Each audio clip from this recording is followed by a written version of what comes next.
Sinong tinatawagan mo kapag kailangan mo ng kakampi?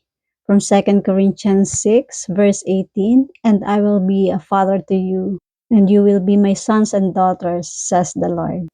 Sa mundong ito, marami tayong titles. Maaaring ikaw ay isang empleyado, kaibigan, isang anak, mami, o lola. Pero sa araw na ito, may title na higit sa lahat ng yan, anak ng Diyos. Sabi ng Panginoon, "I will be a father to you." Ang isang ama ay hindi lang provider. Siya ay isang protector, counselor, at disiplinaryan na puno ng pagmamahal. Kung pakiramdam mo ay mag-isa ka sa paggawa ng desisyon o sa pag-aalaga sa pamilya, alalahanin mong may ama ka sa langit na Almighty, makapangyarihan sa lahat. Hindi ka ulila sa iyong mga laban. Ang pagiging daughter ng Lord Almighty ay nangangahulugang may karapatan ka sa kanyang pangako, sa kanyang gabay at sa kanyang walang hanggang presensya.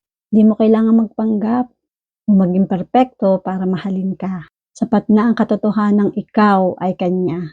Ngayong araw ay lumakad ka ng taas noo dahil ang ama mo ang may-ari sa iyo at sa lahat. Kaya tara, pray tayo. Panginoon, salamat po dahil tinawag mo akong iyong anak.